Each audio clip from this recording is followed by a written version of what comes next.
আজি দ্বিতীয় দিন তৃতীয় বাৰ্ষিক আমাৰ ভগৱান মিচিং গাঁৱৰ পৰাগ উৎসৱৰ আজি দ্বিতীয় দিন এই দ্বিতীয় দিনত আমি সফল হৈছোঁ বুলি অনুভৱ কৰোঁ যেহেতু প্ৰথম দিনৰ পৰাই আমি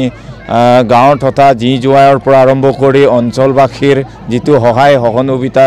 পাইছোঁ সেইবোৰক লৈ আমি সন্তুষ্টি আজিও যথেষ্ট জি জোৱাইৰে ভৰা আৰু আমাৰ মিনম দলুং হিচাপে আমন্ত্ৰণ কৰা মেচাকি টঙানী গাঁৱৰ পৰাও যথেষ্ট আমাৰ মিনম আহিছে আৰু ইয়াত সম্পূৰ্ণ মিচিং ট্ৰেডিশ্যনেল নৃত্যৰে ইয়াত পৰাগ অনুষ্ঠিত কৰিছোঁ ইয়াত লেৰেলি চেল্লয়া গুমৰাক ইত্যাদি যিমান মিচিঙৰ ট্ৰেডিশ্যনেল কালচাৰ আছে সেইবোৰক আমি উপস্থাপন কৰিবলৈ প্ৰয়াস কৰিছোঁ আমাৰ যিটো মাংগলিক কাৰ্য কৰি আছোঁ তাৰ উপৰিও আমাৰ মিচিংসকলৰ যিবিলাক কালচাৰেল ড্ৰেছৰ পৰা আদি কৰি এই সমূহ সকলোকে আমি প্ৰকাশ কৰিব বিচাৰিছোঁ ইয়াত যথেষ্ট আলহী হৈছে আপোনালোকে দেখিছেই আলহী মেক্সিমাম বুলি ক'লে আপোনাৰ 15 পৰা 20,000 লোক একগোট হৈ পৰাগটিক আদৰণি জনাইছে বা সকলোৱে একগোট হৈ আমাক উৎসাহ উদ্দীপনা দিছে কিন্তু আমাৰ 2021 বৰ্ষৰ পৰাই প্ৰস্তুতি ইয়াত বিশেষভাৱে ভূমিকা লৈছিলে আমাৰ ইয়াম্মি নপে বুলি ক'লে ডেকা গাভৰুৰ বৰা বৰুৱা টিম তাৰ লগতে আমাৰ সমূহ গাঁওবাসীৰ সহযোগত 4 বছৰৰ পৰা ধৰি আমাৰ কি সোসাইটি বুলি কয় গাঁৱৰ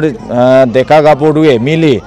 বেলেগ এটা ঘৰৰ পৰা দান কটাৰ পৰা আৰম্ভ কৰি নিৰণিৰ পৰা আৰম্ভ কৰি তেনেকৈ আমাৰ মিচিং সম্প্ৰদায়ৰ সোসাইটি গঠন কৰি তেনেকৈ আমি ধন গোটাইছোঁ আৰু আমাৰ সকলোৰে ইয়াত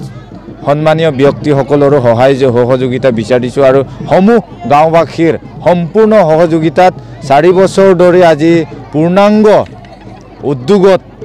পূৰ্ণাংগ প্ৰচেষ্টাত আজি সাফল্যমণ্ডিত হৈছে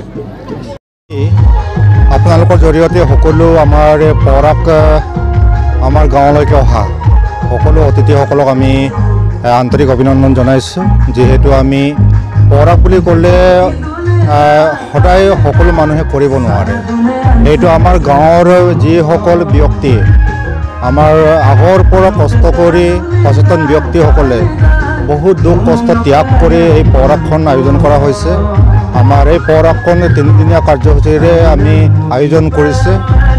সেইটোৰ কাৰণে আমি ইয়াতেই আমাৰ সাংস্কৃতিক সন্ধিয়াও ইয়াত আমি কৰিবলৈ সিদ্ধান্ত এটা লৈছোঁ আৰু আমাৰ ইয়াত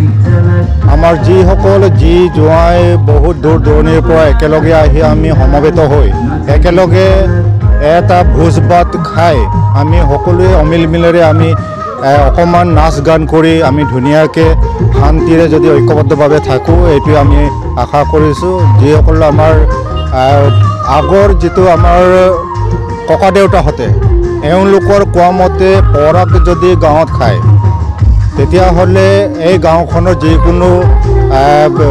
মানে ব্যাধি বেমাৰ আজাৰ এইবোৰ বহুত দূৰ হয় বুলি আমাৰ লোকবিশ্বাস এটা আছে সেইটোৰ কাৰণে এই লোকবিশ্বাসৰ অনুযায়ী আমি আজি এই পৰাকখন আয়োজিত কৰিছোঁ আৰু আজি দ্বিতীয় দিন অহাকাইলৈ আমাৰ দ্বিতীয় আৰু লাষ্ট দিন হ'ব গতিকে